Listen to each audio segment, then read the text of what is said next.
Hello, everyone. Welcome to the Purpose Tune podcast. My name is Kong Shong, and I'm the host of the Purpose Tune podcast. The goal of my show is to create valuable content to broaden your knowledge, inspire you to act, and get you in the right mindset so you can apply it in your own life to drive impact, generate meaning, and achieve your purpose. I'm very excited about today's guest. His name is Rob Goddard. Rob is a coach, author, and wellness advocate dedicated to helping people drop the emotional mask and live authentically. With over a decade of experience in personal development and holistic health, he brings a grounded, real life approach to healing and transformation. His work blends story, strategy, and soul to support meaningful change from the inside out. Moreover, Rob has an upcoming book, which we'll discuss here in a bit. The title of it is named Behind the Smile, which is about a raw and honest look into the emotional mask we wear to survive, like mask of protection of perfection, excuse me, isolation, control, and more. Blending personal stories, client experiences, and practical tools, Rob guides readers on a journey to uncover their true selves and bring life and build life rooted in authenticity and connection. So, Rob, how did I do? Was that introduction Amazing. good? Amazing. Thank you so much. Thanks for having me. Yeah, yeah. It's a pleasure to have you. And I've been following your work on Instagram. That's how we got connected and looking at some of your work. And I just couldn't resist but reach out and say, I need to have this guy on my podcast. He speaks to my audience in terms of helping them achieve more purpose in their life and find meaning. And so I obviously have a bunch of questions I want to ask you, but aside from what I've shared about your background, tell me more. How did you get involved in this work? What sparked your interest in it? Oh, it's a loaded question, my friend. All right. So I have, like you mentioned, I've been in the health and wellness space for just over 10 years. Pretty much my entire life of living in Australia. I'm originally from Canada, a small town country boy of northern Canada, a little town called Smithers, BC. And, uh, I have always worked in jobs that have involved working with people, whether it be restaurant, a bar, right? It was always in service of others. And when I moved to Australia, I got into the health and wellness space, being a personal trainer, Mhm. uh, starting my own business. Then I got into massage therapy, starting my own business. And once I got into entrepreneurship, it was that stubborn hat of I'm like, I am never going back to a 9 to 5 to working for somebody else. I'm like, I love freedom. I'm gonna make this work. I love having my own schedule, doing all these things. And don't get me wrong, entrepreneurship is not an easy road. Right. It's a roller coaster of ups and downs, highs and lows, and there's days you struggle, but then there's days you really succeed. And from there, I got into um, between those two businesses, I was working 14-hour days, 7 days a week, personal training, Wow. massage, you're right, and I burned myself out to the Mhm. point where money was great, but everything else went out the window. All right, so it was, my health was going out the window, my sleep was going out the window, my eating out of convenience, doing all these things, and then I ended up getting into a bit of network marketing, selling products online, helping people through nutritional cleansing products, um, and helping people start businesses from home. And that was really the beginning of my self-development journey, of where I really started investing in myself. But it was also kind of the beginning of my coaching journey, where I was coaching people through mindset, how to communicate with others, building a business from home, um, like coaching people in entrepreneurship, and then coaching people through physical, mental, and spiritual transformations and financial transformations. And that was kind of the hook that got me. So, as much as I love network marketing, the product selling wasn't so much like I was good at it, but it Mhm. wasn't pulling at my heart. It was the transformations that people got through um, the products I was selling or the service I was giving them. And then I think we went into COVID. COVID happened. We all know how that went. Um, and from there, I ended up moving up to Brisbane. I was in Sydney for 10 years, and I had my own personal life situations happen, which will all be in my book. I'm going to plug it as much as possible. Yeah, So, yeah.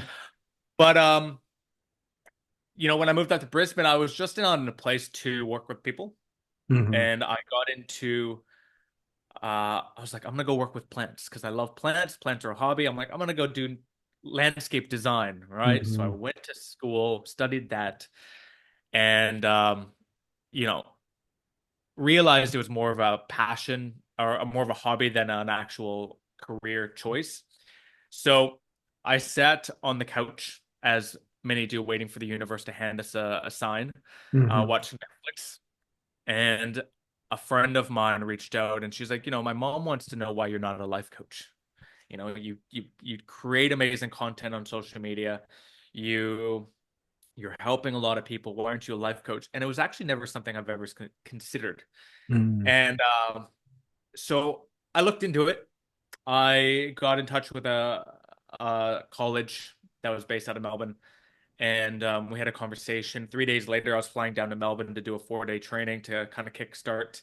And that training reignited what I really loved about network marketing, which was the coaching element. And it Hmm. was reminding me of some of the things that I actually coached people in. And from there, I just, I have this habit of when I study something, I like to start a business. It's the Right. entrepreneur, right? I'm like, all right, let's go build a logo, build a business name, like do all this stuff, right? We can just get into it. I get so much excitement from building things. And so yeah, from there I just started taking clients on, building a business, and it's been an absolute journey. It is very aligned with who I am, and you know, then that was that's the kind of the journey of where I've been the last while. It's just been just coaching men, writing my book, and Hmm. trying to create as much impact as possible. Yeah, yeah. That's beautiful. It's almost that all of what you just said reminds me of a saying that was a Steve Jobs that said, "You cannot connect the dots only by looking backwards, can you?" Right? And one thing led to another in order to get you to where you are today. And when you go through all of the life events, it doesn't, it didn't make sense at that time, but now looking back, you're like, okay, so that event led to that, which led to this, which led to where I am today. And so, how do you help entrepreneurs, people that want to start their own business, launch their business without Mm. having all of the answers? I'd say get really clear on what you're trying to achieve from starting your business. What's the purpose of it? Hmm. And as long as you get clear on your purpose and what you're trying to create for yourself, uh, the more clear you are on that, the more or the less you'll be impacted by the world around you trying to stop you. Hmm. Because there are going to be those people who want to see nothing more than you not to succeed. Right. All right. Some of your closest friends won't support you. Your family may not support you. It is a tough road, but what's kept me on this path is being really stubbornness. Like I'm stubborn as all hell, right? And I like to prove myself right, but prove other people wrong, and showing that I succeed. Have I been successful in other businesses? No, not at all, right? And I think that's all part of the journey. So rather than looking back and looking at my past jobs as failures, I've been able to look back at the things that I've done because I've done a few network marketing businesses, right? Travel, nutritional cleansing, CBD oil. And I was good at all of them. Hmm.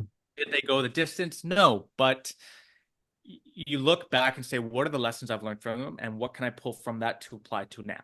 Right. Hmm. So rather than looking at failures, I look at the lessons I can take, and not just from the businesses, but from those that I've worked with.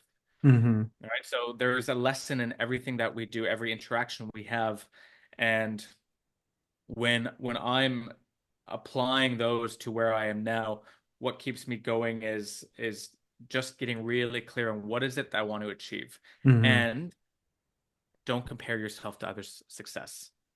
One of the Yeah. biggest things we do. right? We That is the compare. gift of joy. Yeah. Yeah, it's we see other people succeeding. They've been in business for they've been on their journey for like 6+ years more than us, right? Right. And we're like, they've bought a house. Why don't I have that now? I'm like, you just started, my friend. You've got a journey to go through. You're gonna go through a lot of ups and downs. And so, get really clear on your vision, your passion, your purpose, and don't compare yourself to others.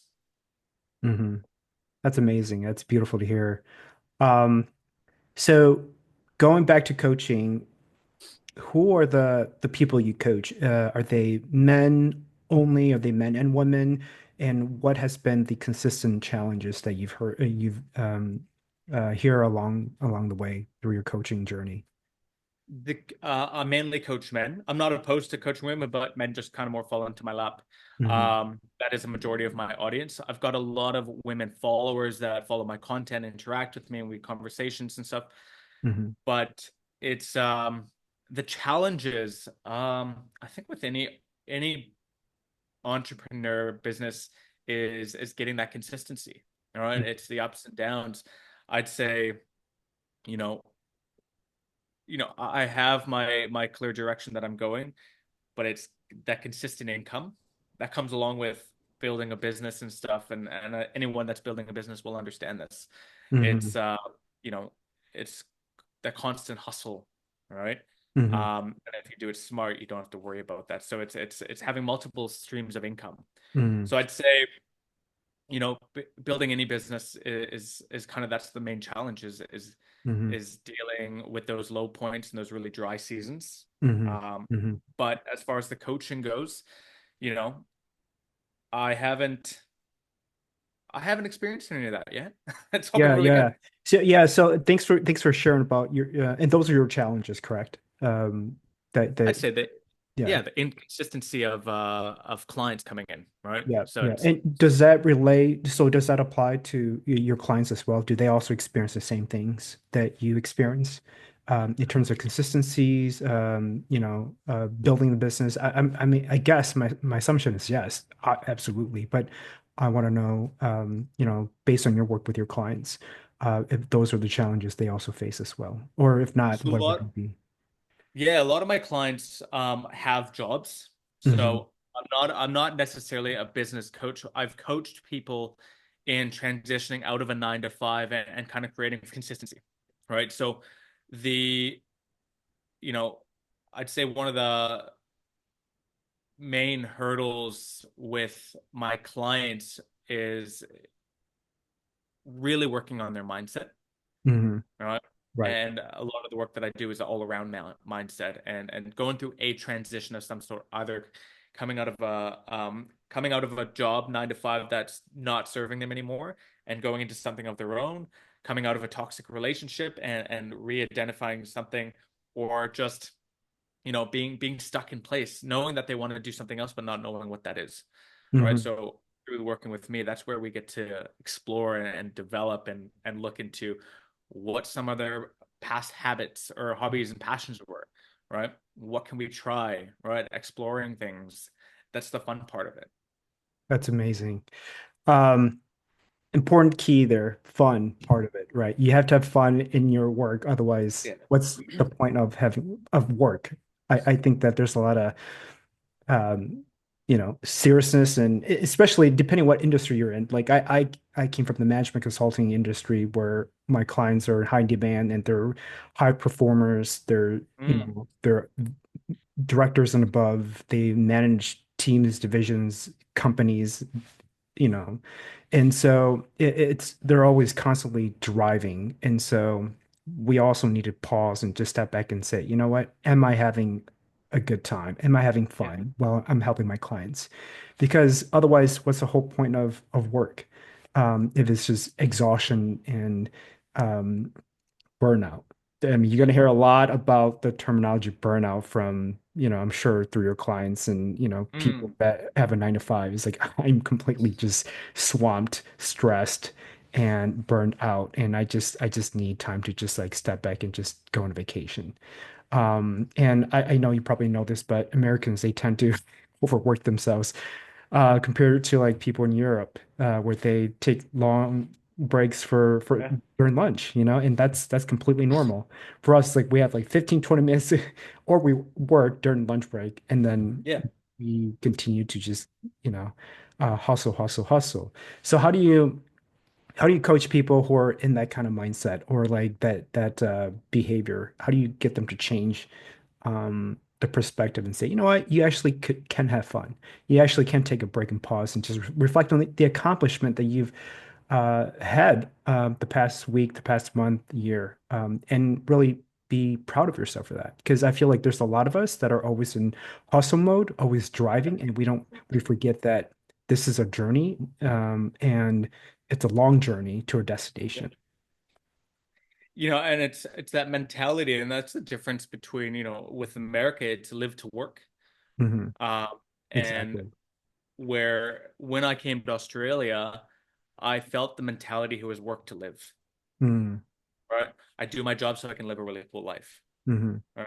Whereas in US, it's like my life revolves around my work, and I've worked with clients where their identity was their work. Hmm. Right. Right. And now that they've come like an injury or medical condition comes out of knocks them out of their business or their job, right? And they're Mm-hmm. like, I don't even know who I am because the last 15, 20 years, this is the version of me that I've always known. It's been this title. So I Hmm. don't even know who I am outside of that. Right. Right. And so when you talk about burnout, I've had many clients who have experience the burnout, but there's so many elements to that, and there's perfectionism, right? There's the, uh, you know, trying to afraid of like the control, being in Hmm. control. I need to be in control of everything, and some clients who are they're running a business, but they don't delegate. They do all the work themselves. They've got an entire staff team, but because of the perfection of the control and all that stuff, they end up doing all the work, right? And so they burn out, and Right. that flows out into their personal life, affects their relationships, affects their health, right? So when I'm working with someone, we obviously take a hard look at where they're at, Hmm. right? Where's their health at? What's their routine, right? And understand if you keep going down this path, where will you end up, Right. right? So something needs to change, because if you don't change right now what you're doing, this is where you're going to end up. And so Hmm. if you go down this path, what's possible? If you go down this path, how will that influence your future? How will it affect? So if you were to take an hour to go to the gym, or an hour to go for a walk, or meditate or read a book, or really work on yourself, how will that affect your work, your relationships, your personal, your love relationship, your relationship with colleagues, your own health, right? So you kind of paint those two pictures for them, right? You keep going down this path, this is where you can end up. If you go down this path, this is what's possible. Right. Yeah, I think to your last point, like it's about opening people up for possibilities, right? Like sometimes we're so focused on our work, our life that we forget that there are actually possibilities. And 100%. I've worked with several clients myself where they choose a path that's they're familiar with versus a path that they're not familiar with, but can actually do good for them. And so I think they're share with me how people can shift their identity to see themselves in a different way so that they can actually change their behavior. I know that's a big question, but we could talk a lot about identity shifting or just habits. But what's your take? So it's starting to get into habits and hobbies and passions that they used to do, Hmm. right? Um, the simplest, like I had a guy who, you know, his life revolved around his work, and so Hmm. he would even be out in friends, and he would be checking his phone every 5 minutes, work emails, whatever it was, and so we did the baby steps of, uh, leaving the phone at home, Right. all right, or taking his work email off of his phone. So when he's Hmm. out, like he's not there, that temptation's not there, allowing him to be more present in conversation and stuff. So reclaim and really letting people know that they actually have a choice Right. in creating time for themselves. Yeah. Right. And Yeah. like you do have choice. Some people are like, I have no choice, but like you actually do. Right. I think that's the biggest thing. It's, you have a choice if you want to work 60 hours a week or you don't. That's a choice for you to go home, sit on your laptop and continue working till 10 p.m. That's the Right. choice. No one's Yeah. holding a gun to your head, Right. right? That's a Yeah. bit extreme, but in reality, it's like I can choose to get up in the morning and sit on my couch and watch TV, or I can choose to get up in the morning and go do exercise. Right. We all have choice. So Right. it's really understanding that,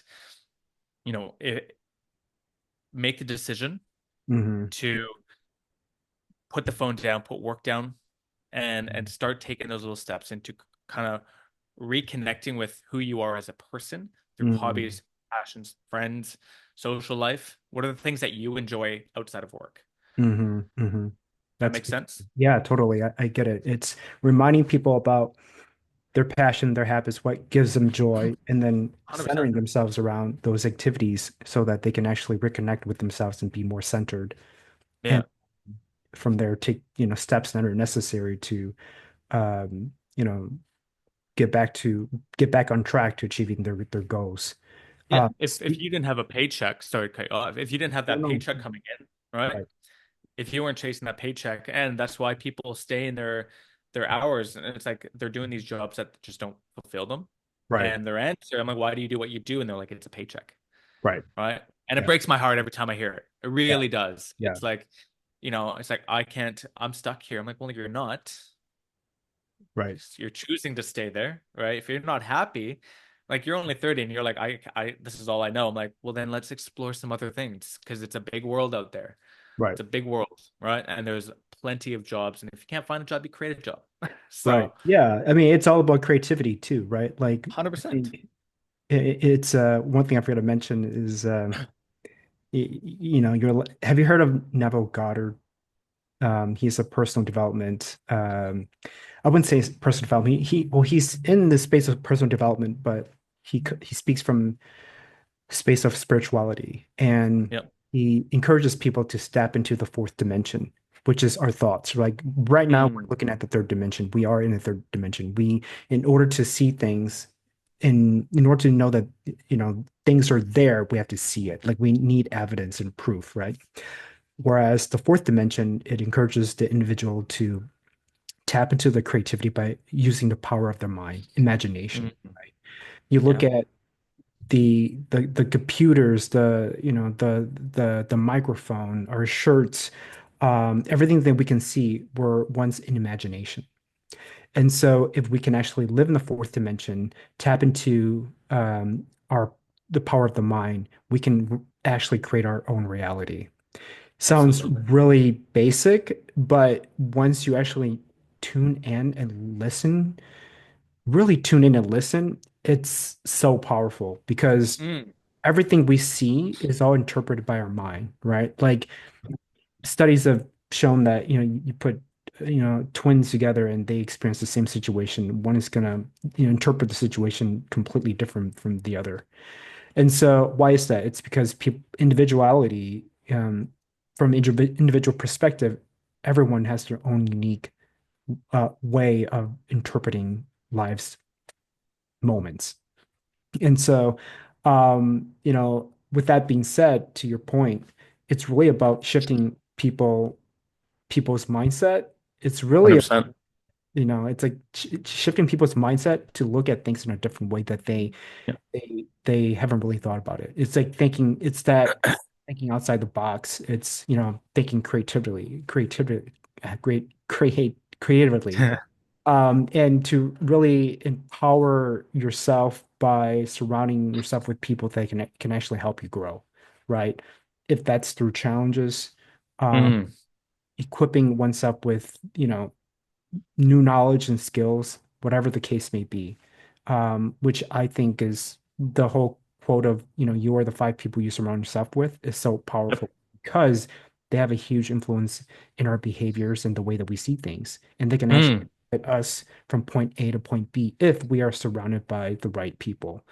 And so, having said that, and we're still on the subject of habits, um, what's your what are some of your top 3 to 5 habits that you leverage to be in your flow state? So Yep. or being creative or high energy, high impact. Mm. So routine and consistency is a big thing for me, and I'm one of those people that goes to bed really early and I get up really early. So I'm a 4 a.m. riser. I go Hmm. to the gym first thing in the morning. It's been my routine for probably almost ever since I've lived in Brisbane for the last 3 years, and I love it. It's I love starting my day early before the city wakes up. Hmm. Uh, I get to, if it's I start work pretty early. Hmm. The mornings are my creative time. We have certain times in the day where we really excel, right? Right. Mornings are my acceleration time with creativity. And so I think when I started my entrepreneurial journey and was in control of my time, I told myself that I want my mornings to be easy. I don't want to be waking up, rushing out the door, running to a client, or rushing to uh, work for somebody else's 9 to 5, right? Or building somebody else's dream. I want to have my morning. I want to go to the gym. I want to come home. I want to enjoy my coffee, sit on my balcony with my cats, and it's Hmm. easy, right? There's no stress. Hmm. And so my routine is I'm in bed by 8 p.m. most nights. I wake up early. It's gym, exercise every day, some form of exercise. It's eating relatively healthy, right? We all have our slip moments, sometimes more than usual, depending on how life is treating us. Right. Uh, and I'm a very creative person, so you've been following me. I love creating content that creates impact Hmm. and that allows people to start thinking outside the box or challenges people, or just a few words that really impact somebody and getting those messages of I needed to hear this today. That lights me up. Hmm. So consistency is probably one of the big thing, focusing on my health and sleep. Right. Yeah, that's All right, those beautiful. Sleep is real important to me. so I, important. I definitely would say that's probably my top 3, if not probably number one. I've certain days without proper sleep, I just can't I just can't Yeah.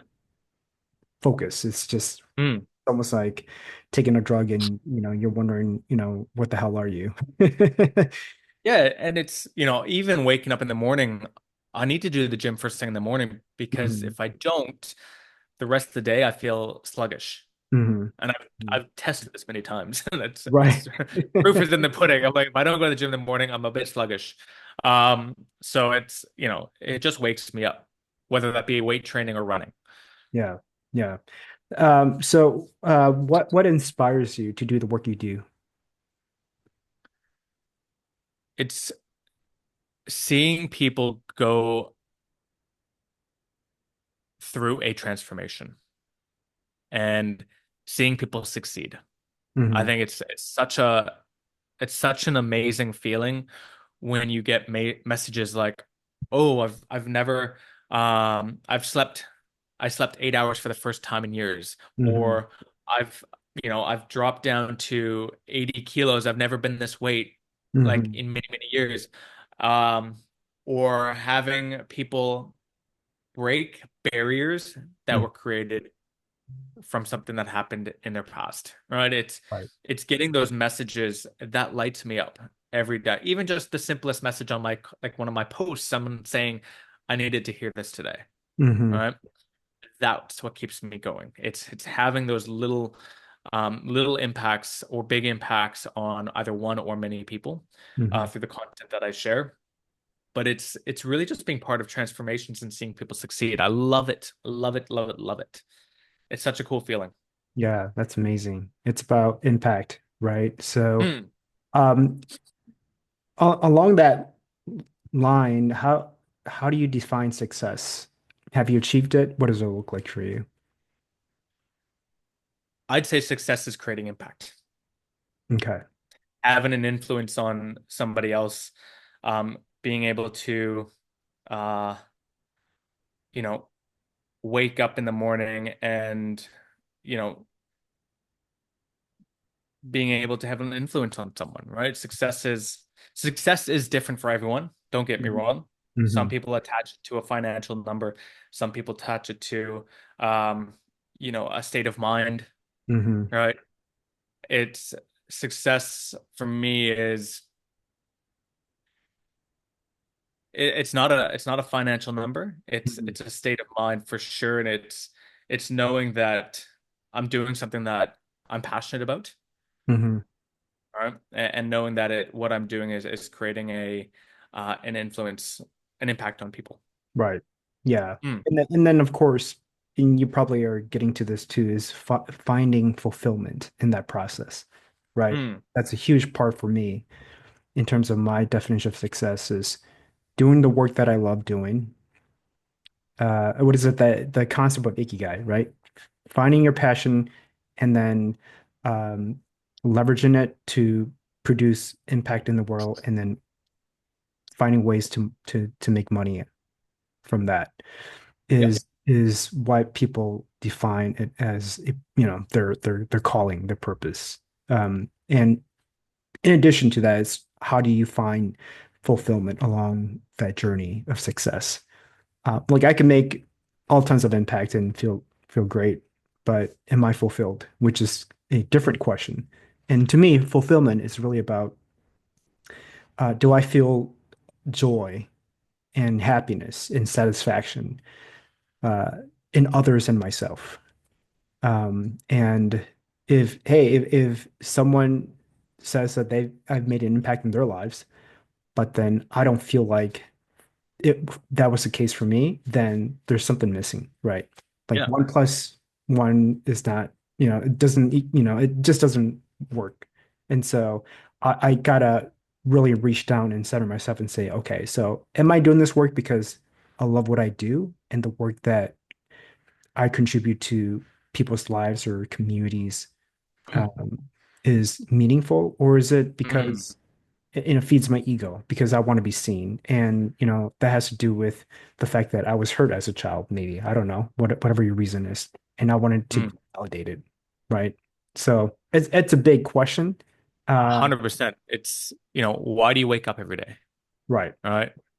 Are you seeking the validation? Are you seeking connection? Hmm. And I think this journey, my personal journey, has evolved so much. And there was, as a younger kid, it was seeking that validation, seeking when I first started on Instagram, let me Hmm. tell you, it started off as me posting photos of because I was a very creative kid and Hmm. I would take really photography and love that creative space. So I was really sharing a lot of that kind of work.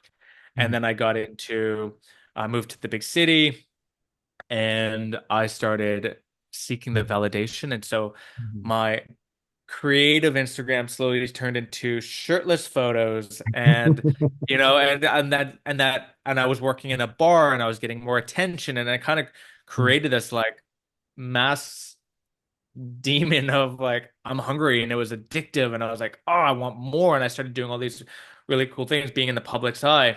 And so it was just feeding my ego, Hmm. right? And then, you know, and don't get me wrong, when it comes to social media, yes, sex sells. Hmm. Posting a shirtless photo obviously is going to get you more likes, Hmm. more followers, and all that stuff. And that's it. Kind of transitioned into that's why I do it, right? I'd post a photo of me laying in my bed before going to sleep, and I'm like, oh, tough day, arm up, and I was like, it's so cringy to me, right? But I was like, it just gets me likes and it gets me followers and it builds my account. Right. And and I see a lot of social medias, and not to beg on anyone, but we've all got our own journey. But it was not what I wanted to represent. Hmm. Right. So I don't even remember the question that you've asked, but it's what was the question you It asked? was, I it kind was of went about off. authenticity and, I mean, it wasn't really a question. It was just more like a comment for me. It was more like, how do you get people to tap into like their authenticity in a sense to center themselves? But to your point though, like I live in Hollywood, so I get it. It is the epic center of validation. People move from Yes. across the the country just to be here, just to be seen, right? Because Mm. it is the mecca of attention in media. And Yeah. and I see these individuals, they're great. They have tons of followers. They're popular in But the that's sense their of identity. social media, but when you converse with them on a personal level, they can't carry on a conversation. They can't give you eye contact. They tend to be a little bit more anxious. And I have a psychology degree in human Okay, behavior, cool. and I can sense when somebody's um, not being genuine and or shy or anxious and whatnot. And really no judgment there at all. It's just the state of mind that they're in, right? And Yeah. so there's this discrepancy which doesn't equate to authenticity. And in a Mm. world where people want you to be different, it your power lies in your uniqueness. It's your Yeah. differences that sets you apart. And oftentimes people that are considered celebrity status in social media don't get that. And they think that the more likes they get, the more money they make, they'll achieve success. And we all know where that road leads to Yep. unfulfillment. And so that's one reason why I do what I do with this podcast is really to inspire people and to your work, right? Inspire people to be more authentic with Yeah. themselves, true to who they are. Beyond the mask. Right, Beyond the exactly. mask, right? Like Beyond the mask, right? it's if you were to strip all that away, if you were to take it all off the table, the Instagram followers, who are you without that following? Exactly. Exactly. All right. And that has to do with, um, like what is that? Like your values, who you are as a person, your identity, right? Like Yeah. these things are who that sh they are who we are. And so we're not our social media page. We're not, what people think we are. Yeah. And the moment we realize that there's power in being authentic, that's Yeah. what the world continues to change. There's the perfect example is when TikTok got banned, Mm, right, in the US. hmm. And you had all these people who had built their living off TikTok, Right, who built their following on TikTok, and suddenly it was gone. right. It just disappeared. And people were melting. Like it was chaotic. Hmm. People were like losing their minds. They're like, this my followers are gone. Who am I now? Like, what's happening? Yeah, How do I move on from this? Right? It was like a an economy crash of yeah, TikTok. yeah. And it's really interesting. I actually during COVID, I burned out. Mm, I When COVID first kicked in, I was doing my massage business and stuff, but I didn't have an income. I had to stop all that, hmm. and I was really hustling on social media to show up, create content that's going to help people's mindset and do all that stuff. And I Hmm. was like, I need to show up for these people. I have to show up. I have to Right, show up. And that was my mentality, right. right? People are depending on me. And I would wake up every day. I would send voice messages to anyone whose birthday was that day, and I would send them a private message, even if I've never chatted to them before. Hmm. Facebook friends, right? I'm like, hey, just want to send you a happy birthday message. Hope wherever you are, you're having a great day. Blah blah blah blah blah. And Hmm. and that created such an impact for some people. They're like, I've never received a message like that before. Hmm. But I put so much pressure on me to show up for my followers Hmm. and for people going through COVID because I was strong. I am a strong mindset, and I already work from home, and it wasn't a big shift for me. But there's a lot of people that were struggling out there. A lot Hmm. of people couldn't handle staying at home full time, and so because of that, I burnt out. I woke up one day and I'm like, I'm done. I've got nothing else to give. Hmm. I've got no more juice in my engine, and I went off social media for 4 months. I deleted Wow. it, and That takes a I lot of didn't miss it. discipline. I didn't miss it. I'm not gonna lie. People are like, you're not gonna last a week. I'm like, yeah, watch. And and That stubbornness came out. it was I think it was just pushed to that point where I'm like, I need to look after me. Hmm. And I don't, you know, it allowed me to start. Well, there's two things that happened. A, I had more time to do things like reading books Right. and building authentic connections, chatting to people, conversations wise. But another thing that happened is because I share so much of my life online, people don't reach out to me to have a conversation because like I Mhm. already know what Rob's doing, right? Mhm. And so you notice the friends that like you just don't hear from, Right. right? And but you also have those followers that because they follow you so much, they're reaching out like, is everything okay? Have you died? Like, what's Mhm. happening here? You haven't been on social media. So it was a really interesting thing. And the only reason I really came back was that A, I needed to, you know, do my business. I needed to create more an income and do all that stuff. And so, but if I didn't rely on social media for my business, I probably wouldn't be on it, to be Right. honest. Yeah. It's Mhm. I enjoyed that break. I'm not gonna lie. Yeah. Yeah, Um, a lot of people took a break. I mean, during COVID, and it was a great time to reflect on what's yeah. next in our lives. So I'm glad that you took 4 months off social media. I'm glad that you had time to just, you know, kind of chill and just say, what's next for me? Yeah, it was nice Mhm. to have and chat to people outside of the social media and catch up for coffees and do all those things, Mhm. virtual coffees or having virtual like Zoom calls and just having Mhm. conversations. What's happening, right? Right. Uh yeah, I highly encourage anyone who is feeling bit fatigued or feeling stressed, jump off Mhm. social media. Yeah, yeah. Right?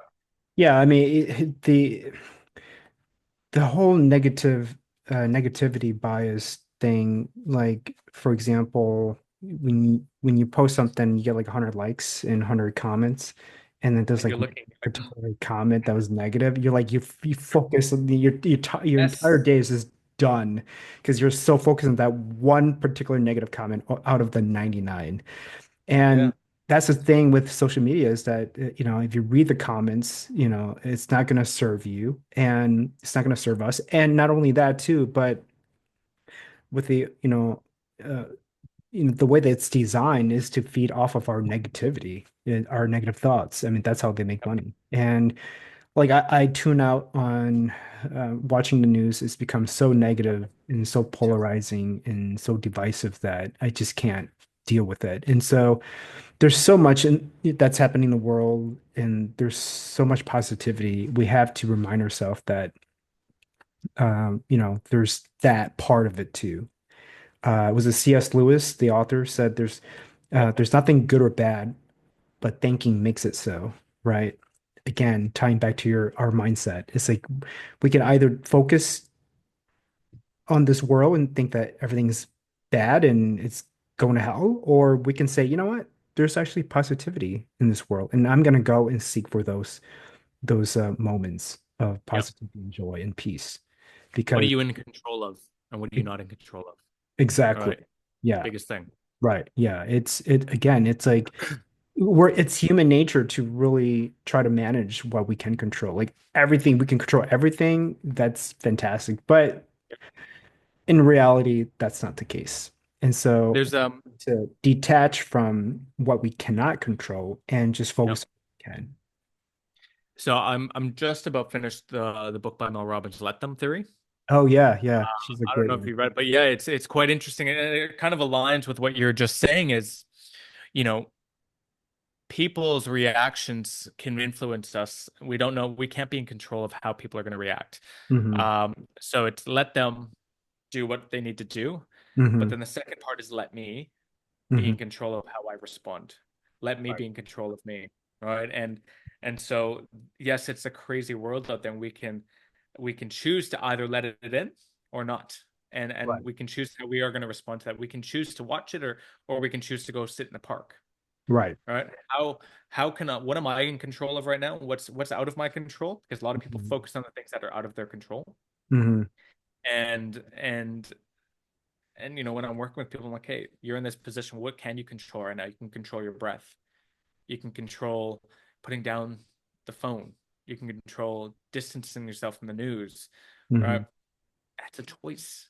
It comes down to choice again, Right. right? And it's really focusing on the things in your perimeter that you can control in that moment. Right. Yeah, exactly. And I think at the end of the day, it really does come down to is alignment and peace. right? Mm. For example, if you wanted to go out with your friends and they did not invite you, like instead of controlling their behavior and asking, why didn't you invite me to your birthday party or, this gathering? By letting them do what they need to do, there's so much peace in that because you begin to realize the strength of the relationship as Yep. well as connection. And They're sorry, keep going. oh, I was just gonna say, and when alignment falls into place, there's just so much, again, there's just so much peace. You don't have Mm. to resist, you don't have to argue, you don't have to produce negative thoughts and opinions about them. You let them do what they want to do, and you just go about your way as long as you understand who you are as a person. And again, there's just so much peace to that. Peace is the ultimate joy, I think. Yeah. There's another book, The Four Agreements. I'm sure you've read that one. Actually, I haven't heard of it. No. You'd love Tell me this one. about It's a it. small book. It's a small book, but Mm. it talks about the four agreements of always doing your best. Don't take anything personally.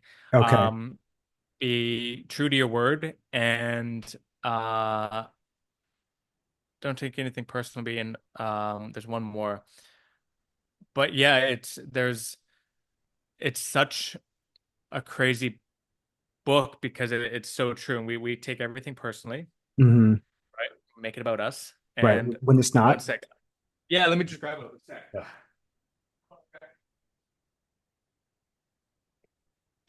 All right. There we go. So that's the book, Four Agreements. Cool. Highly recommend anyone to go get this book. But so yeah, be impeccable with your word. Don't take anything personally. Don't make assumptions and Mm. always do your best. All right. So this book has been a bit of a lifesaver, but I give it to all my clients because we take everything personally, we make assumptions about everything. Mm-hmm. All right. And so if you can master those two, your life will be so much easier. Right? Because we do. We ask somebody to go to dinner and they say no, what do? We make it about us. Hmm. Have I done something wrong?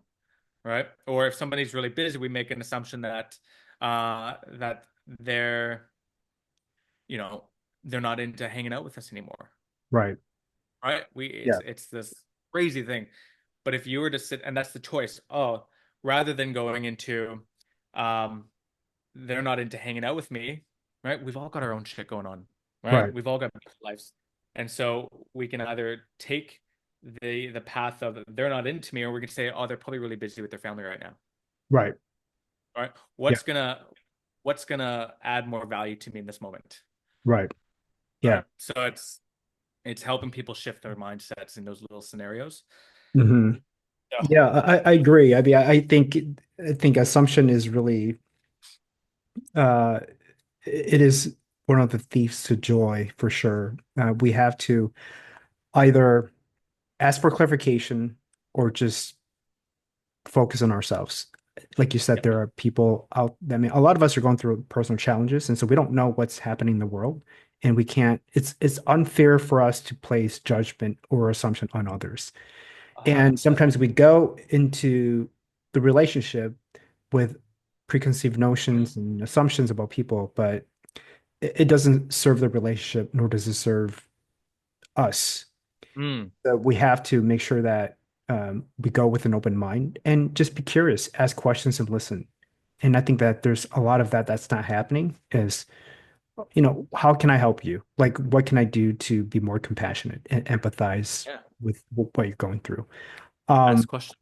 yeah, yeah. Ask question and listen. And I would also say too is empathy is a huge trait in leadership, Mm, which is an area that I coach people. And part of it is, as you know, is in order to offer empathy with others, we have to offer empathy to ourselves. We have to, this is notion of leadership. Leadership is leading from the inside out. yep. Pretty similar to your work, right? Coaching.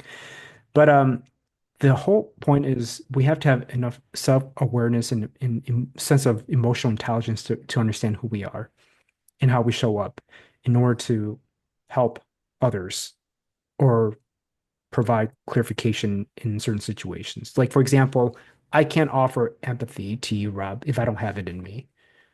If I do have it in me, then I would ask you, hey, Rob, I noticed that you skipped our podcast recording the other day, and I just want to check in. Are you okay? How's it going? Right?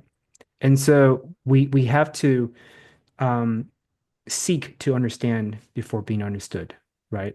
One of the habits of seven highly effective people, Stephen Covey's. And Mm. so I think that's a remarkable strategy or habit that we can employ to make sure that we are in this situation of not passing judgment, but asking and curiously asking and listening and not just listen, but empathetic listening. Um, One of the one of the interesting things I try with my clients is, saying no without giving an explanation. mm, yeah, it's We always need to justify, yeah, right? And or receiving a no and just accepting it as a no, right? right, Right. Without making some story in our head right, about what we've done. right, So, exactly, exactly. just and I think it's one of the really cool things. I've had people want to come up and visit and then they cancel last minute. I'm like, all right, I just shrug it off. I'm like, cool, that's fine, Yeah, right? Rather than sit in that space of being like, I planned all this stuff and rah rah rah, like you get all right, frustrated. But I'm yeah. like, that's fine. I'm just gonna keep doing what I do. Well, and then Right. just the amount of energy that's wasted on being upset and frustrated Oh, with their behavior, it's something that you can't control. Just think about that when it could be used for creativity. Like, okay, all definitely. right, you're not gonna show up. All right, I'll just take that time to center myself and read a book or go for a walk. Just say, okay, that's cool. Right. And Right, it's amazing how much less energy it involves just right, shrugging it off. But exactly. we make an assumption and we make it about us. Right, right, exactly. Yeah, I mean, we're not the center of attention, right? Like, we're not the center of the world, right? And so it's not about us. And to that point, we shouldn't take things personally because it is not about us. Hmm. Yeah, so I love that. Thanks for sharing the title of the book. I'm gonna have to go research, and my listeners, I would encourage you to also check out the book alongside Rob's book. So tell us more about your book. We're about that time, but Amazing. I wanted to. So this book is called Behind the Smile, and Hmm. it's a deep dive into the emotional mask that we wear to survive. Hmm. So I dive into 15 different masks, and through this book, it's a bit of a memoir slash self-help book. Okay. And when I started this book, I started writing this book about 3 years ago when I was back in Canada looking after my mom. Mm, And it was more of a journal entry start. I just need to get things out of my head. And I'm not a journaler myself hmm. necessarily, Hmm. but I was out of space. I'm like, I just need to get my emotions onto paper, right? What I was going through. Yeah. My mom was an alcoholic, and Mm, so dealing with all that thing. So then it turned into I'm gonna write a book. I'm gonna talk about all the shit that I've gone through in my life, all the problems and all the obstacles and how the lessons I've learned and how I've grown from them. I'm like, cool. I'm gonna write a book about that. hmm. And then as I started going through it, I was talking like I'm gonna be sharing a lot of things, and this is gonna go back to the social media a lot because on social media I've presented myself as this happy-go-lucky guy. Life is great, business successful, blah blah blah blah blah. All the things we Hmm. want people to see. But behind my smile and Hmm. behind my personality, I was dealing with a lot of other things. And so that's what I talk about in this book. And the real life stories about, I go back to my childhood and I Right. go all the way to the last, to the 3 year mark when I first moved to Brisbane. But through these masks, I dive into the origin of the mask, where they may have developed, Hmm. why we wear them, right? We wear them as a protection mechanism to protect us, and we developed that strategy and that habit from somewhere, right? Hmm. And so through my story and other stories through my clients, I talk about the pros and the cons of wearing the mask, um, and I help people taking the steps to remove the mask. And I think the biggest message I want in this book is the masks are there to serve and protect us. Hmm. right? But when it's becoming part of your identity, Mm. that's when we need to take a step back and be like, okay, who am I beyond this mask, Mm-hmm. right? Who am Right. I? Am I wearing a mask right now? Why am I wearing this mask? Where can I start doing the work Mm-hmm. to um start removing this mask? Mm-hmm. Right. And it's Right. it's really I dive into so many different stories. I talk about relationships. I talk Mm-hmm. about um dealing with my relationship with my father growing up. Mm. Um and I actually had a conversation with my dad yesterday, and it was probably the most vulnerable conversation I've ever had with him. Wow. But I told him about this book, and it's been one of the biggest hurdles I've had to face going through this process because I'm like, I want to tell him about this book before it actually comes out because I'm Right. very raw and honest about my relationship with him. And it was probably the most honest, raw conversation I've ever had with my dad. And he got really emotional. It was really nice to see. And, I said, we haven't always seen eye to eye, Mm. right? Our relationship has been anything but perfect. And, I held you at this impossible standard for you to meet. No matter how much you did, it was never enough. Mm-hmm. Right. And I think we can all relate to anyone who's gone through a father, son, or a mother daughter relationship is, our parents are showing up the best way they can. Right. And what I was chasing and what I was holding on to was that little boy, that emotional connection I never got from my dad. Mm-hmm. All right. And so, Yeah. and I weave that story and the involvement, and I've had to do a lot of work on myself and overcoming that because there was a lot of anger and sadness Mm-hmm. revolved around my dad.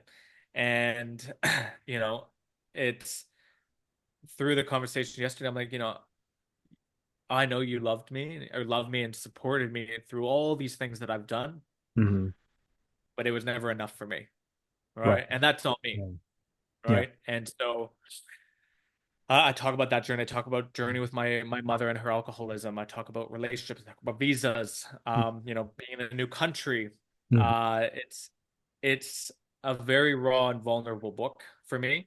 It's I'm letting a lot of people in, right, with through the stories. Um, but it's not a book that just resonates with a certain audience. Mm-hmm. It's a book that will resonate with everyone who reads it. Yeah. Yeah. Right? It's one of Yeah. those because we all wear masks. Yeah. And uh, I originally started with 6 masks. Then my editor's like, I think we need to make this. I had one chapter on masks. That was the beginning of my book. And she's like, I think we need to make this all about the masks. And I'm like, all Right. right. She's like, give Yeah. me 6 more masks. I'm like, okay. And so it's turned into 15 masks That's incredible. each chapter. And I've taken my life story and I've woven it into each mask. I've taken my client stories and woven them in. So Mm-hmm. it's turned out to be a bit of a chunky book. Um, they've had to cut a lot. Mm-hmm. I had a lot to say. So, but it's I take people on a journey. I Right. take real life examples. Um, I each chapter I talk about the lessons that I've learned through that specific chapter and that journey, Mm-hmm. and then I offer a reflection piece for someone else, whoever the reader is. Mm-hmm. Um, you know, through this I learned this. Have you ever Right. experienced something? Um, and then I give them an exercise, but then I go Okay. to steps and reflection pieces. So it's not a book that you just read right through. It's a book you read, put down, put into practice Right. That's with amazing. reflection, Yeah. right? Yeah. Um, and so yeah, it's been a 3-year project. It is coming out May 21st. May Uh, 21st. Okay. May 21st, very exciting. Very nerve-wracking, but I'm very excited for this book. You're gonna It's come to LA for it? well, it'll be on Amazon, but I would love to, Your I'll be book back in tour? Canada.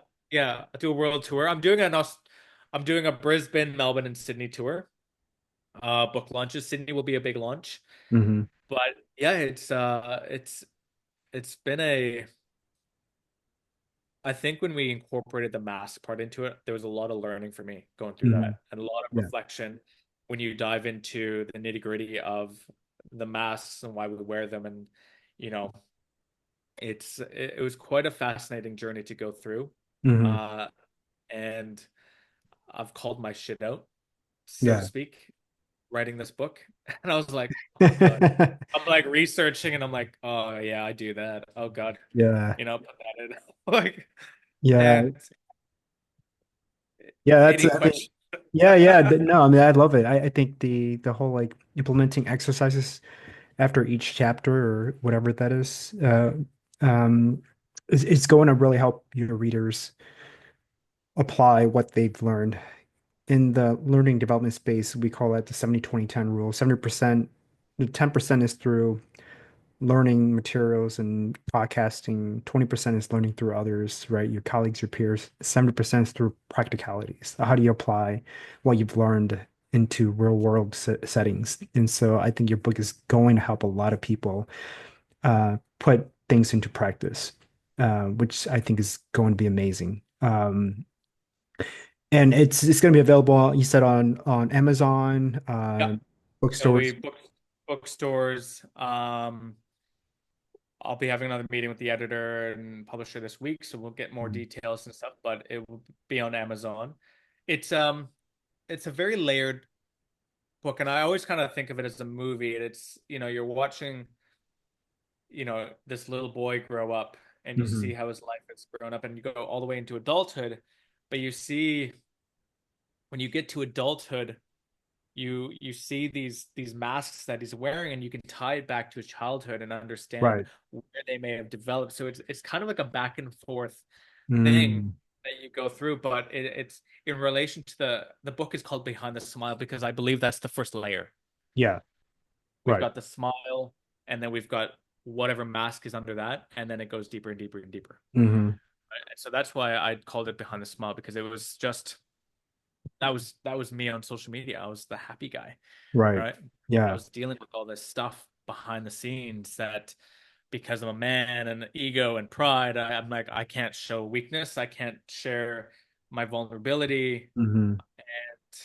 It was through shedding the masks and being more vulnerable, and I'm a very open book on my Hmm. pardon the pun, on my social media. Like a lot of people Hmm. know what I'm doing and the things that I've gone through and been part of my journey, but this book is a little deeper than that. So Right. they're going to get an even deeper level of me and my life Right. through this book. Yeah. Yeah. I think it's well needed, especially for men these days. There's a lot of studies that have been out recently about just the whole societal treatment on Mm, men and how men are falling behind compared to their gender counterparts in terms of owning homes and salary and quality of life, and mm. a disconnect there. And so I maybe this will be a second podcast later down the road for us to talk about just like men and what's the state of the modern men today. I think that's really Absolutely. important to cover. Part of my podcast and what I'm trying to my and what I intend to do is really to inspire, of course, people, but also men to really tap into their purpose. There's all these mental health issues among men, and also anxiety and depression. All that has to do with part of it has to do with the fact that there seems to be a loss of direction due to either lacking of role models or environments that they're raised in. And so if we could encourage more men to think about their life in a way that's more profound and impactful, um, which ties into purpose. I think that we could, make our dent in this world in terms of positive change. I've just got two more questions. My next Yeah. question here is, what's your definition of purpose? And then where can people find you if they are inspired by this talk and want to connect? Definition of purpose: waking up excited for what you're doing. Beautiful. I'd say, yeah, waking up and yeah, being excited about what you do. That's as simple as I can put it. Yeah, yeah, totally. Yeah, I mean, we kind of talked about that, right? It's like, Mm. what brings you joy, meaning, and fulfillment, right? If you're waking up every day feeling excited, that's purpose, You right? want to do something rather versus you have to do something. Right. Right? I Yes. have to go to Yes. my job. I want to go to Right. my job. All right. It's that little shift. Right. That's great. Well, Rob, thank you so much for your time. You're on Instagram. What's your Instagram handle? You also Facebook. What other outlets? Yes, I'm on LinkedIn. I'm on YouTube is the very early stages. I've got a couple things on there, but Mhm. My Instagram is Rob Goddard Official. And I'm sure I'll give Yeah. you all the tags to put with the post as well. Yep. And Facebook is Rob Goddard as well. And then LinkedIn is Rob Goddard as well, I believe. So, Okay. but all the links will be on the post for whoever's watching, um, and then I'll give you a book, or I'll give you the website for the book. Pre-registrations are open, not pre-purchases, but pre-registration. If people want to just stay in the loop with the book launch. Yeah, yeah, definitely. I will include all those links in the show notes if you could send them my way. And folks, if you're inspired by this talk and want to connect with Rob to learn more about his work, I would encourage you and also sign up for his book launch. And hopefully, he'll be traveling to near city, a city near you. So, with that being said, I hope you do come to LA. It'd be great to meet you in person, Rob. Absolutely. And other than that, folks, if you enjoy this podcast, please subscribe. Until next time, thank you for listening. Thanks, guys.